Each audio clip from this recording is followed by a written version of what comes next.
Kanakapura. Doctor CN Manjunath ರವರ ಪ್ರಾಮಾಣಿಕತೆಯನ್ನು ನೋಡಿ BJP ಮತ್ತು ಜೆಡಿಎಸ್ ಮತ ಬಾಂಧವರು ಮೈತ್ರಿ ಅಭ್ಯರ್ಥಿಗೆ ಮತ ನೀಡಲು ಮುಂದಾಗಿದ್ದಾರೆ ಎಂದು ಕನಕಪುರ ತಾಲೂಕು ಬಿಜೆಪಿ ಗ್ರಾಮಾಂತರ ಮಂಡಲ ಅಧ್ಯಕ್ಷ ಕೆಪಿ ಕುಮಾರ್ ಹೇಳಿದ್ದಾರೆ. ಕನಕಪುರ ತಾಲೂಕಿನ ಸಾತ್ನೂರು ಹೋಬಳಿಗೆ ಸೇರಿದ ಗೇರಹಳ್ಳಿ ಗ್ರಾಮದಲ್ಲಿ ಜೆಡಿಎಸ್ ಮತ್ತು ಬಿಜೆಪಿ ಮುಖಂಡರೊಡನೆ ಮೈತ್ರಿ ಅಭ್ಯರ್ಥಿ ಡಾಕ್ಟರ್ ಸಿಎನ್ ಮಂಜುನಾಥ್ ಪರ ಮತಯಾಚನೆ ಮಾಡಿ ಮಾತನಾಡಿದರು. ನಾವು ಮತಯಾಚನೆಗೆ ಹೋದಾಗ ಬಿಜೆಪಿ ಜೆಡಿಎಸ್ ಅಭ್ಯರ್ಥಿಯಾದ ಡಾಕ್ಟರ್ ಸಿಎನ್ ಮಂಜುನಾಥ್ ವಿಚಾರದಲ್ಲಿ ಒಳ್ಳೆಯ ಭಾವನೆಯನ್ನು ಮತದಾರರು ವ್ಯಕ್ತಪಡಿಸುತ್ತಿದ್ದಾರೆ. ಗ್ರಾಮಗಳಿಗೆ ನಾವು ಹೋದಾಗ ಪ್ರಧಾನಿ ನರೇಂದ್ರ ಮೋದಿ ಹಾಗೂ ಮಂಜುನಾಥ್ ಅವರನ್ನು ಬೆಂಬಲಿಸುವುದಾಗಿ ಭರವಸೆಯನ್ನು ನೀಡುತ್ತಿದ್ದಾರೆ ಎಂದು ತಿಳಿಸಿದರು.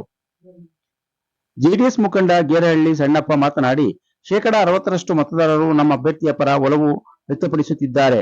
ಹಾಗೆಯೇ ನಮ್ಮ ಅಭ್ಯರ್ಥಿ ಲಕ್ಷಾಂತರ ಜನರ ಪ್ರಾಣ ಉಳಿಸಿದ್ದಾರೆ. ಅವರ ನಿಸ್ವಾರ್ಥ ಸೇವೆಯನ್ನು ನೋಡಿ ಜನ ಸ್ವಯಂ ತಾವೇ ಡಾಕ್ಟರ್ ಮಂಜುನಾಥ್ ಅವರಿಗೆ ಮತ ನೀಡುವುದಾಗಿ ಭರವಸೆಯನ್ನು ನೀಡುತ್ತಿದ್ದಾರೆ ಎಂದು ಹೇಳಿದರು. ಬಿಜೆಪಿ ಮುಖಂಡ ಬೊಮ್ಮನಹಳ್ಳಿ ಕುಮಾರ್ ಅವರು ಮಾತನಾಡಿ, ಇಡೀ ಪ್ರಪಂಚಕ್ಕೆ ಡಾಕ್ಟರ್ ಸಿಎನ್ ಮಂಜುನಾಥ್ ಅವರ ಸರಳ ಸಜ್ಜನಿಕೆಯ ಬಗ್ಗೆ ಗೊತ್ತಾಗಿದೆ. ಡಿಕೆ ಸುರೇಶ್ ಅವರು ಮಾಡಿರುವ ಕೆಲಸಕ್ಕೆ ಕೂಲಿ ಕೇಳುತ್ತಿದ್ದಾರೆ. ಹಾಗಾದರೆ ಇವರು ಅಭಿವೃದ್ಧಿ ಮಾಡಿದ್ದರೆ ಯಾಕೆ ಕೂಲಿ ಕೇಳಬೇಕು? ಡಿಕೆ ಸುರೇಶ್ ಅವರು ಎಷ್ಟು ಅನುದಾನ ತಂದಿದ್ದಾರೆ ಎಂಬುದನ್ನು ತಿಳಿಸುವಂತೆ ಪ್ರಶ್ನಿಸಿದ್ದಾರೆ. ನಗರದ ಹೃದಯ ಭಾಗದಲ್ಲಿದ್ದ ಎಪಿಎಂಸಿ ಮಾರುಕಟ್ಟೆಯನ್ನು ಬೈಪಾಸ್ ರಸ್ತೆಗೆ ಸ್ಥಳಾಂತರ ಮಾಡಿದ್ದಾರೆ. ಹಾಗೆಯೇ ಕನಕಪುರ ಬಸ್ ನಿಲ್ದಾಣಕ್ಕೆ ಹೋಗಲು ರೈತರು 50 ರೂಪಾಯಿ ಆಟೋಗಳಿಗೆ ಕೊಟ್ಟು ಹೋಗಬೇಕಾದಂತಹ ಪರಿಸ್ಥಿತಿ ಉಂಟಾಗಿದೆ. ಹಾಗಾಗಿ ಡಿಕೆ ಸುರೇಶ್ ಅವರು ಯಾವುದೇ ಅಭಿವೃದ್ಧಿ ಕೆಲಸಗಳನ್ನು ರೈತರ ಪರವಾಗಿ ಮಾಡಿಲ್ಲವೆಂದು ಮಾಧ್ಯಮ ಪ್ರತಿನಿಧಿಗಳಿಗೆ ತಮ್ಮ ಅಭಿಪ್ರಾಯವನ್ನು ಬೊಮ್ಮನಹಳ್ಳಿ ಕುಮಾರ್ ಹಂಚಿಕೊಂಡಿದ್ದಾರೆ.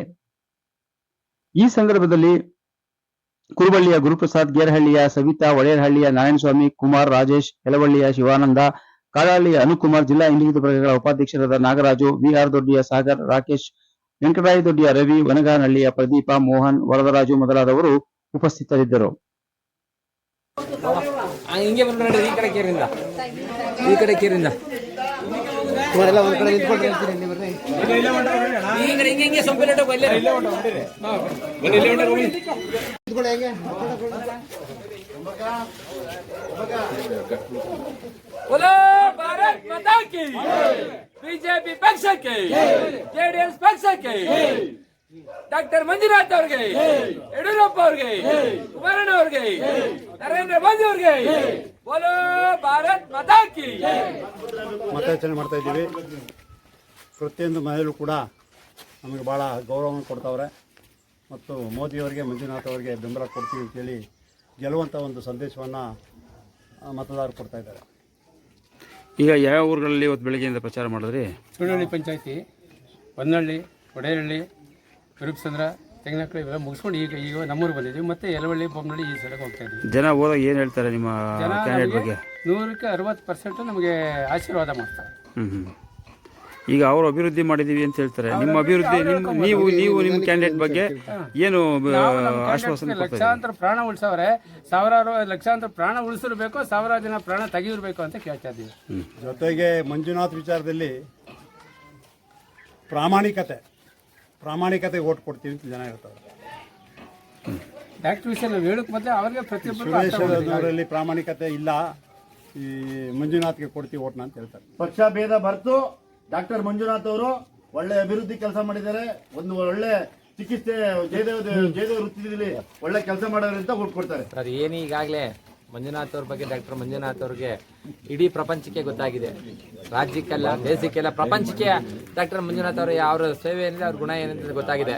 ಏನು ನಮ್ಮ ಕನಕಪುರ ತಾಲೂಕಿನ ಜನತೆ ಮನಸ್ಸಿನಲ್ಲಿ ಆಲ್ರೆಡಿ ಮತ ಹಾಕಾಗಿದೆ. ಏನು ಹೇಳ್ತಾರೆ, ಆಯ್ತಪ್ಪ ನಾವು ಆಲ್ರೆಡಿ ಮತ ಕೊಟ್ಟಾಗಿದೆ ಮನಸ್ಸಲ್ಲಿ. 26ನೇ ತಾರೀಕು ನಾವು ಕೈಯಿಂದ ಬಟನ್ ಒತ್ತದ ಮುಖಾಂತರ ನಾವು ಮತ ಕೊಡಬೇಕಾಗಿದೆ ಅಷ್ಟೇ, ಮನಸ್ಸಲ್ಲಿ ಮತ ಹಾಕಾಗಿದೆ ಅಂತ ಹೇಳ್ತಾ ಇದ್ದಾರೆ. ವಿರೋಧ ಪಕ್ಷದವ್ರು ಕೇಳಕ್ಕೆ ಇಚ್ಛೆ ಪಡ್ತೀನಿ ಒಂದು ಮಾತು ಕೇಳೋದಕ್ಕೆ. ಅಭಿವೃದ್ಧಿ ಅಂತ ಹೇಳಿದರೆ ತಾವು ಅಭಿವೃದ್ಧಿನ ಯಾವ ಇಲಾಖೆ ವತಿಯಿಂದ ತಮ್ಮ ಬಂದಿರೋ ಎಷ್ಟು ಅನುದಾನದಿಂದ ಎಷ್ಟು ಊರುಗಳಲ್ಲಿ ಅಭಿವೃದ್ಧಿ ಮಾಡಿಕೊಟ್ಟಿದ್ದೀರ ಒಂದು ವಿಚಾರ ತಿಳಿಸಿ. ಆ ಅಭಿವೃದ್ಧಿ ಮಾಡಿದರೆ ತಾವು ಕೂಲಿ ಕೇಳ್ತಾ ಇದ್ದಾರಲ್ಲ, ಕೂಲಿ ಕೇಳೋ ಅವಶ್ಯಕತೆ ಇರಲಿಲ್ಲ. ತಾವು ಅಭಿವೃದ್ಧಿ ಮಾಡಬೇಕಾದ್ರೆ ಕೂಲಿ ಕೇಳೋ ಅವಶ್ಯಕತೆ ಇರಲಿಲ್ಲ. ಚಿತ್ರನಟರ ತಂದೂ ಕೂಡ ನಾವು ಪ್ರಚಾರ ಮಾಡಿ ಗಿಟ್ಟಿಸ್ಕೊಳ್ಳೋ ಅವಶ್ಯಕತೆ ಇರಲಿಲ್ಲ. ಪ್ರಪ್ರಥಮವಾಗಿ ರಾಜಕೀಯವಾಗಿ ನಿಂತಿರೋರು ಮೊದಲನೇ ಬಾರಿ ನೀವು 3 ಸಾರಿ ನಿಂತು 3 ಸಾರಿ ಗೆದ್ದು ತಮ್ಮ ಅಭಿವೃದ್ಧಿಯೆಲ್ಲ ಮಾಡಿಬಿಟ್ಟು ಚಿತ್ರನಟರನ್ನೆಲ್ಲ ತಂದು ಎಷ್ಟು ಮಟ್ಟಿಗೆ ಪ್ರಚಾರ ಮಾಡಿಸ್ತಾ ಇದ್ದಾರೆ. ಇದ್ರದ್ದು ಏನಿದೆ ಅಂತ ತಾಲೂಕು ಜನತೆನೇ ಮುಂದಿನ ದಿನಗಳು ನಿರ್ಧರಿಸ್ತಾರೆ. ಅಭಿವೃದ್ಧಿ ಹೇಳ್ತಾರೆ, ಮಾಧ್ಯಮರು ಕೂಡ ಅಭಿವೃದ್ಧಿ ಮಾಡೋರು ಅಂತ ಕೇಳ್ತಾ ಇದ್ದೀರಿ. ನಿಮಗೆ ಒಂದು ಪ್ರಶ್ನೆ ಹಾಕ್ತೀನಿ ನಾನು. ಅಭಿವೃದ್ಧಿ ಮಾಡಿರ್ತಕ್ಕಂಥವ್ರು ಲಂಚ ಏನು ಕೊಡ್ತಾವ್ರೆ ಅದಕ್ಕೆ ಮಾಧ್ಯಮದವರು ಉತ್ತರ ಹೇಳಬೇಕು. ಮಾಧ್ಯಮದವ್ರ ತಮ್ಮನ್ಗೋಸ್ಕರ ನಮ್ಮ ರೈತ ಬಾಂಧವರಿಗೆ ಅಭಿವೃದ್ಧಿ ಅಂತ ಹೇಳ್ತಾರೆ. ರೈತ ಬಾಂಧವರು ತರಕಾರಿ ತಗೊಂಡು ಹೋಗ್ತಾರಲ್ಲ, ತರಕಾರಿ ತಗೊಂಡು ಎಲ್ಲಾ ರೈತನೂ ಕೂಡ ಆಟೋದಲ್ಲೇ ತಗೊಂಡೋಗುವಷ್ಟು ತರಕಾರಿ ಯಾರೂ ಬೆಳೆಯಲ್ಲ. ಏನ್ ಕರ್ನಾಟಕ ರಾಜ್ಯ ಸಾರಿಗೆ ಸಂಪರ್ಕ ಏನಿದೆ, KSRTC ಬಸ್ಸು, ಆ ಬಸ್ಸಲ್ಲಿ ಅವ್ರು ಬೆಳೆದಂತ ತರಕಾರಿ ಆಗ್ಬೋದು, ಮಾರುಕಟ್ಟೆಗೆ ಬೇಕಾದಂತ ಐಟಮ್ಗಳನ್ನ ಮಾರ್ಕೆಟ್ ತಗೊಂಡೋಗಿ, ಪಕ್ಕ ಮಾರ್ಕೆಟ್ ಇತ್ತು, ಆ ಮಾರ್ಕೆಟ್ ಅಲ್ಲಿ ಮಾರಾಟ ಮಾಡಿ ಅವ್ರು ಬೇಕಾದಂತ ಸಾಮಾನು ಸಾಮಗ್ರಿಗಳನ್ನ ತೆಗೆದುಕೊಂಡು ಇಲ್ಲಿ ಬರ್ತಿದ್ರು, ಅವರು ಬರ್ತಿದ್ರು. ಇವತ್ತು ಮಾರುಕಟ್ಟೆನ ಹಣದ ಆಮಿಷಕ್ಕಾಗಿ ದುಡ್ಡುಗೋಸ್ಕರ ಮಾರುಕಟ್ಟೆ ಬೈಪಾಸ್ ಅಲ್ಲಿ ಮಾಡಿಟ್ಟಿದ್ದೀರಿ. ಯಾವ ರೈತರಿಗೆ ಅಭಿವೃದ್ಧಿ ಮಾಡಿದಿರಿ ಸ್ವಾಮಿ? ನಾವು ಅಭಿವೃದ್ಧಿ ಮಾಡಿದೀವಿ ಅಂತ ಹೇಳ್ತಾರಲ್ಲ, ಏನ್ ಅಭಿವೃದ್ಧಿ ಮಾಡಿದಿರಿ ಸ್ವಾಮಿ? Bus stand, Kanakapura bus stand ಅಲ್ಲಿ ರೈತರುಗಳು ಈಗ ಬಸ್ ಸ್ಟ್ಯಾಂಡ್ ಅಲ್ಲಿ ಮತ್ತೆ ಮಾರ್ಕೆಟ್ಗೆ ನಡ್ಕೊ ಬರ್ಬೇಕು ಅಂತ ಹೇಳಿದ್ರೆ 50 ರೂಪಾಯಿ ಬರಬೇಕು. ಪೇಟೆ ಬೀದಿ ಬರ್ಬೇಕಾದ್ರೆ ಆಟೋಗೆ 50 ರೂಪಾಯಿ ಕೊಡಬೇಕು ಬರಬೇಕು. ಮತ್ತೆ ಸಾಮಾನು ತಗೊಂಡು ಅವರು ಮಾರ್ಕೆಟ್ಗೆ ಹೋಗ್ಬೇಕಾದ್ರೆ 50 ರೂಪಾಯಿ ಕೊಡಬೇಕು. ನಿಮ್ಮ ಅಭಿವೃದ್ಧಿ ಎಲ್ಲಿದೆ ಸ್ವಾಮಿ? ಹೇಳಿ ಸ್ವಾಮಿ, ಅಭಿವೃದ್ಧಿ ಎಲ್ಲಿದೆ? ತಾವು ಇನ್ನೊಂದು ಕೇಳಕ್ ಇಚ್ಛೆ ಪಡ್ತೀನಿ. ತಾವು ಅಭಿವೃದ್ಧಿ ಅಂತ ಹೇಳ್ತಾರೆ. ಆ ವೀರ ವನಿತೆ ಕಿತ್ತೂರು ರಾಣಿ ಚೆನ್ನಮ್ಮ ರೀತಿಯಲ್ಲಿ ಇರುವಂತ ನಮ್ಮ ಸುಧಾಮೂರ್ತಿ ಅವರು ಒಂದು ಹಾಸ್ಪಿಟ್ಲ್ ಕಟ್ಟಿಸ್ಕೊಟ್ರು. ಹಾಸ್ಪಿಟ್ಲಿಗೆ ಅದಕ್ಕೆ ಬೇಕಾದಂತ ಎಕ್ವಿಪ್ಮೆಂಟ್ಸೇ ಕೊಡ್ತಿಲ್ವಲ್ಲ ಸ್ವಾಮಿ? ಅವ್ರನ್ನ ಕರೆದು ಉದ್ಘಾಟನೆ ಮಾಡಿದ್ವಲ್ಲ ಸ್ವಾಮಿ? ಎಲ್ಲಿದ್ದಾರೆ ಸ್ವಾಮಿ ಅಭಿವೃದ್ಧಿ? ಹೋಗಿ ತಾಲೂಕು ಆಫೀಸ್ ನೀವು ಚಿಕಿತ್ಸೆ ತಗೊಂಡಿದ್ದೀರ, ಅದು ಅಭಿವೃದ್ಧಿ ಮಾಡ್ತೀರಿ. ನಮ್ಮ ತಾಲೂಕು ಸಾರ್ವಜನಿಕ ಆಸ್ಪತ್ರೆ ಏನಿದೆ, ಮೆಳೆಕೋಟೆ ಹಾಸ್ಪಿಟ್ಲು, ತಾವು ಚಿಕಿತ್ಸೆ ತಗೊಂಡಿದ್ರೆ ಅಷ್ಟೇ ನಿಮ್ಗೆ ಗೊತ್ತಾಗ್ತಿತ್ತು. ಮಳೆ ಬಂದ್ರೆ ಮೇಲಿಂದ ಸುರಿತದೆ, ಕೆಳಗಡೆಯಿಂದ ಹೋದ್ರೆ ಸೊಳ್ಳೆಗಳ ಕಾಟ. ಒಂದು ಪೇಷಂಟ್ ಒಂದ್ ರಾತ್ರಿ ಒಂದಿನ ಮಲಗ್ಬಿಟ್ಟು ಬಂದ್ರೆ ಇರೋ ರೋಗಗಳಿಗಿಂತ ಏನ್ ರೋಗ ಕ್ಲಿಯರ್ ಮಾಡ್ಕೊಳ್ಳೋಕ್ಕಿಂತ ಬರುವಂತ ರೋಗಗಳನ್ನ ಹೆಚ್ಚು ಜಾಸ್ತಿ. ರೈತರಿಗೆ ನಾವೇನ್ ಮಾಡ್ಕೊಟ್ಟಿದ್ರೆ, ಹಿಂದೆ ನಮ್ಮ ರೈತರುಗಳಿಗೆ ಒಂದು ಪಂಪ್ ಸೆಟ್ ಆಗ್ಲಿ ಅಥವಾ ಒಂದು ಟ್ರಾನ್ಸ್ಫಾರ್ಮರ್ ಆಗ್ಲಿ ಒಂದು ಹೊಸದಾಗಿ ಕನೆಕ್ಷನ್ ತಗೊಳಕ್ಕೆ ಉಚಿತವಾಗಿತ್ತು. ಅಕ್ರಮ ಸಕ್ರಮ ಅಂತ ತಂದ್ಬಿಟ್ಟು ಏನೋ ಒಂದು 15,000, 20,000, 30,000 ತಗೊಳ್ತಿದ್ರು. ಇವತ್ತು ಬರೀ ಅದಕ್ಕೆ ಡೆಪಾಸಿಟ್ 2 ಲಕ್ಷ ಮಾಡಿ ಇಟ್ಟಿದ್ರಲ್ಲ ಸ್ವಾಮಿ. ರೈತರಿಗೆ ಏನ್ ಕೊಟ್ಟಿದ್ದೀರಿ ಸ್ವಾಮಿ ತಾವು? ಈಗೆಲ್ಲ ಫ್ರೀ ಕರೆಂಟ್ ಅಂತ ಹೇಳ್ತಿರಲ್ಲ ಸ್ವಾಮಿ. 10 ಯೂನಿಟ್ 200 ಯೂನಿಟ್ ಕರೆಂಟ್ ಫ್ರೀ ಅಂದ್ರೆ ಯಾರಿಗೆ ಬರ್ತಾರೆ ಸ್ವಾಮಿ? 200 ಯೂನಿಟ್ 10 ಯೂನಿಟ್ ಬರೀತಾ ಇದ್ರೆ ಆ 10 ಯೂನಿಟ್ ಅಲ್ಲಿ 6 ಯೂನಿಟ್ ಮಾತ್ರ ಅಂತೆ. 6 ಯೂನಿಟ್ ಬಿಟ್ಬಿಟ್ಟು 200 ಯೂನಿಟ್ ಅಂತ ಫ್ರೀ ಹೇಳ್ತೀರಿ. ಎಷ್ಟು ಮಟ್ಟಿಗೆ ಸರಿ ಸ್ವಾಮಿ? ಆ ಉಚಿತ ಅಂತ ಕೊಟ್ರಿ, ಯಾವ ಉಚಿತನೂ ಇಲ್ಲ. ರೈತರ ಹತ್ರ ಏನ್ ನಮ್ಮ ರೈತ ಬಾಂಧವರು ಏನಿದ್ದಾರೆ ಅವ್ರಿಗೆ ಎಣ್ಣೆ ರೇಟ್ ಜಾಸ್ತಿ ಮಾಡ್ಬಿಟ್ಟು ಹೆಣ್ಮಕ್ಳಿಗೆ 2,000 ರೂಪಾಯಿ ಕೊಟ್ರಿ. ಆ ಹೆಣ್ಮಕ್ಳ ಹತ್ರ ಯಾವ ತರ ದುಡ್ಡು ವಸೂಲ್ ಮಾಡಿಕೊಳ್ಳೋಕೋಸ್ಕರ ಒಂದು ದಾರಿ ಹುಡಿಕೊಂಡು ಬಸ್ ಚಾರ್ಜ್ ಫ್ರೀ ಮಾಡಿದ್ರಿ. ಯಾಕೆಂದ್ರೆ ನಮ್ಮ ಮುಗ್ಧ ಹೆಣ್ಮಕ್ಳು, ತಾಯಿಯಂದಿರು, ಅಕ್ಕಂದಿರು, ಅಯ್ಯೋ ನನ್ನ ಗಂಡನಿಗೆ ಒಳ್ಳೇದಾಗ್ಲಿ, ನನ್ನ ಮಕ್ಳಿಗೆ ಒಳ್ಳೇದಾಗ್ಲಿ ಹರಕೆ ಕಟ್ಕೊಂಡಿರ್ತಾರೆ. ಹರಕೆ ದುಡ್ಡನ್ನ ಕಿತ್ಕೊಳ್ಳೋಕೋಸ್ಕರನೇ ಫ್ರೀ ಬಸ್ ಇಟ್ಬಿಟ್ಟು ದೇವಸ್ಥಾನಕ್ಕೆ ಹೋಗಿ ಆ ದುಡ್ಡೆಲ್ಲ ತಗೊಂಡೋಗಿ ದೇವಸ್ಥಾನ ಉಂಡಿಗೆ ಹಾಕುವ ಮಾಡಿದ್ರಿ. ಇದು ಮಾಸ್ಟರ್ ಪ್ಲಾನ್ ಅಲ್ಲ ಸ್ವಾಮಿ ನಿಮ್ದು? ಆ ದುಡ್ಡನ್ನೆಲ್ಲ ಕೂಡಿಟ್ಕೊಂಡು ನನ್ನ ಮಗನಿಗೆ ಒಳ್ಳೇದಾಗ್ಲಿ, ನನ್ನ ಗಂಡು ಮಗ ಆಗ್ಲಿ, ಹೆಣ್ಮಗು ಆಗ್ಲಿ, ಮಕ್ಳಿಲ್ದಿರಂಗಾಗ್ಲಿ ಹರಕೆ ಕಟ್ಕೋತಾರೆ. ಹರಕೆ ಕಟ್ಕೊಂಡು ದುಡ್ಡೆಲ್ಲ ತಗೊಂಡೋಗಿ ಉಂಡಿಗೆ ಹಾಕ್ಬೇಕು. ಇದು ಮಾಸ್ಟರ್ ಪ್ಲಾನ್. ಆ ಉಂಡಿ ದುಡ್ಡನ್ನೆಲ್ಲ ಸಮರ್ಪಕವಾಗಿ ನಮ್ಮ ಹಿಂದೂ ಜನತೆಗೆ ಬಳಕೆ ಆಗೋದು ಬೇಡ, ಅವ್ರನ್ನ ಮುಸ್ಲಿಂ ಜನಾಂಗದವ್ರನ್ನ ಉದ್ಧಾರ ಮಾಡ್ಬೇಕು ಅನ್ನೋದಾಗಿ ಅವ್ರು ತಗೊಂಡೋಗಿ ಕೊಟ್ರಿ.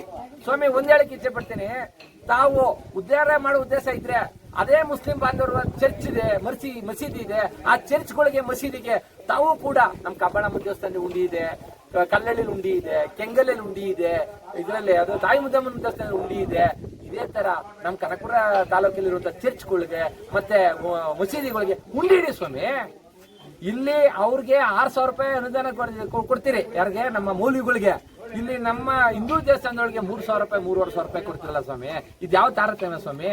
ಉಂಡಿ ದುಡ್ಡು ನಮ್ದು, ನಮ್ಮ ಹಣ ಹಿಂದೂಗಳದ್ದು ದುಡ್ಡು, ಮುಸ್ಲಿಮರು ತಗೊಂಡೋಗಿ ಕೊಡ್ತೀರಿ. ಅದೇ ಮುಸ್ಲಿಮ್ಗೆ ಮಾತ್ರ ನೀವು ಉಂಡಿ ಇಡಲ್ರಲ್ಲ. ಇದ್ಯಾವ ನ್ಯಾಯ ನಿಮ್ದು? ಸಮಾನತೆ ಕಾಪಾಡಬೇಕು ಅಂತ ಹೇಳ್ತೀರಿ, ಸಾಮರಸ್ಯ ಕಾಪಾಡಬೇಕು ಅಂತ ಹೇಳ್ತೀರಿ, ಅವ್ರಿಗೆಲ್ಲ ಉದ್ಧಾರ ಮಾಡ್ಬೇಕು ಅಂತ ಹೇಳ್ತೀರಿ. ಇದನ್ನು ಕೂಡ ಮಾಡಿ. ಇದು ಒಳಿತಲ್ವಾ? ಅವರು ನಮ್ಮ ಜನಾಂಗ, ನಾವೆಲ್ಲ ಒಳ್ಳೇದಾರು ಪ್ರತಿಸಣ. ಇದನ್ನಾಗಿ ಮಾಡಬಾರ್ದು. ಅಭಿವೃದ್ಧಿ ಮಾಡೋರು ಅಭಿವೃದ್ಧಿ ಏನ್ ಅಭಿವೃದ್ಧಿ ಮಾಡಿದರೆ? ಗೋಮಾಳದಲ್ಲಿರೋ ಅಕ್ರಮ ಕಲ್ಗಣಿಗರಿಕೆ ಮಾಡಿಕೊಂಡು ಕೋಟಿ ಲೂಟಿ ಮಾಡಿ ಸರ್ಕಾರಕ್ಕೆ ಕಟ್ಟಿರೋದ ಕೋಟಿ ರೂಪಾಯಿ ಹಣ ದಂಡ ಹಾಕಿದ್ರು ಕೂಡ ಆ ದಂಡನೂ ಕಟ್ಟಲಿಲ್ಲ, ರಾಜಧನೂ ಕಟ್ಟಲಿಲ್ಲ, ಅಕ್ರಮವಾಗಿ ಇನ್ನೂ ನಡೀತಾನೇ ಇದೆ. ಇದೇನ ಅಭಿವೃದ್ಧಿ? ಇದಕ್ಕೆಲ್ಲ ಉತ್ತರ ಈ ನಮ್ಮ ಮಂಜುನಾಥ್ ಅವ್ರಿಗೆ ಸಾರ್ಗೆ ಓಟ್ ಹಾಕೋದು ಮುಖಾಂತರ ನಮ್ಮ ಜನಗಳಿಗೆ ಹೇಳ್ತಾ ಇದಾರೆ. ಮನೆ ಭೇಟಿ ಕೊಡ್ತಾ ಇದೀವಿ. ಮನಸ್ಸಿನಲ್ಲಿ ಮತ ಹಾಕಾಗಿದೆ. ನಾವು ಈ ಕೈಲಿ ಮತ ಹಾಕಿ ತೋರಿಸ್ತೀವಿ ಅಂತ ಒಂದು ಆಶ್ವಾಸನೆ ಕೊಟ್ಟಿದ್ದಾರೆ. ಆಶ್ವಾಸನೆ ಮೇರೆಗೆ ನಮ್ಮ ಜನಗಳ ಮತ ಬಾಂಧವರ ಆಶ್ವಾಸನೆ ಮೇರೆಗೆ ಬೀದಿ ಸುತ್ತಿ ಬಡವ್ರ ಬಗ್ರು ಕೈ ಕಾಲು ಕಟ್ತು ನಮ್ಮ ಅಣ್ಣ ತಮ್ಮಂದಿರಲ್ಲ, ಅಕ್ಕ ತಂಗಿರ ಕಾಲು ಕಟ್ಟಿ ಕೋಡ್ಕೊಳ್ತಾ ಇದೀವಿ ಸ್ವಾಮಿ. ಅದಕ್ಕೆ 2 ಲಕ್ಷ ಮತಗಳಿಗಿಂತ ಅದಕ್ಕೆ ಹೆಚ್ಚು ಮತಗಳಲ್ಲಿ ಜಯಶೀಲರಾಗಿ ಬರ್ತಾರೆ.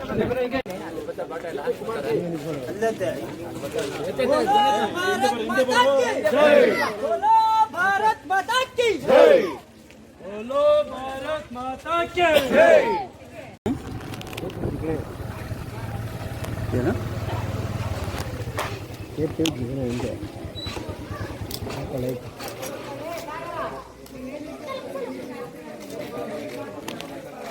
ಮಕ್ಕಳು ಸಾಗಿಬಿಡಿ ಫೋಟೋ ನೋಡ್ಕೊಂಡು